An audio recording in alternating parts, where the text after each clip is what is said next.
أول رد من أبو تريكة بعد سباب وشتائم جماهير الهلال السوداني له.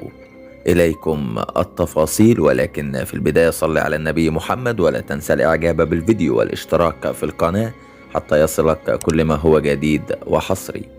محمد أبو تريكة تعرض لكمية من الشتائم والسباب الجماعي من جماهير الهلال السوداني عبر مواقع التواصل الاجتماعي. مش كل جماهير الهلال، البعض منهم قام بسب وشتم محمد أبو تريكة على صفحات التواصل الاجتماعي، خاصة مع اقتراب مباراة الأهلي والهلال السوداني في دوري أبطال أفريقيا، المباراة اللي هتكون حاسمة، مباراة هتحسم مين اللي هيصعد من المجموعة. صن داونز كده كده حسم صعوده رسميا، متبقي الأهلي والهلال السوداني، وبإذن الله النادي الأهلي يحقق نتيجة إيجابية ويحسم بيها الصعود. محمد أبو تريكة كان ليه تصريح منذ أيام قليلة، قال إن ما ينفعش النادي الأهلي يتقارن بالهلال السوداني. مع كامل احترامي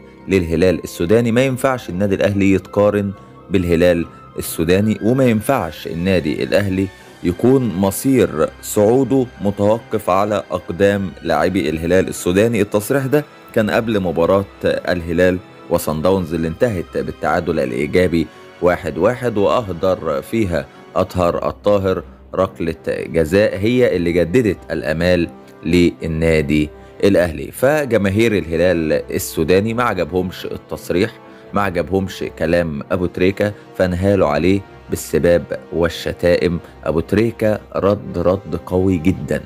أبو تريكة المتربي المتعلم ابن النادي الأهلي، اللي اتعلم المبادئ من النادي الأهلي واللي اتعلم الردود المحترمة من النادي الأهلي، رد عليهم رد قوي جدا جدا وصادم لمعظم جماهير الهلال السوداني. أبو تريكة قال في تصريحاته: أنا بحترم جدا شعب السودان، وبقدر جدا شعب السودان من الكبير للصغير، وبحترم نادي الهلال السوداني، وبحترم جدا جمهور الهلال السوداني.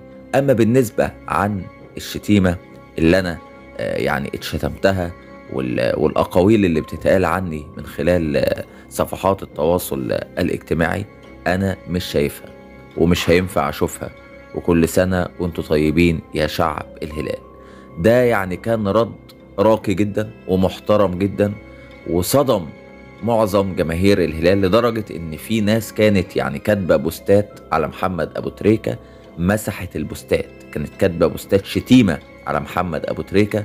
لما شافوا احترامه وأدبه في الرد مسحوا البوستات فورا. متبقي يعني فئة قليلة، واعتقد هذا يعني العدد الصغير جدا لا يمثل نادي الهلال ولا يمثل شعب السودان، هو ده اللي لحد دلوقتي بيثير التعصب وبيثير الفتن، وبيحول المباراة لحرب مع انها مباراة في كرة القدم. الموضوع مش مستاهل. النادي الاهلي هيلعب بأريحية، النادي الاهلي امكانياته اعلى، النادي الاهلي تاريخه اكبر مع احترامنا لشعب السودان، ولكن هي دي كرة القدم. الامكانيات يعني النادي الاهلي يفوق في الامكانيات، يفوق في اسماء اللعيبه، في اسعار اللعيبه.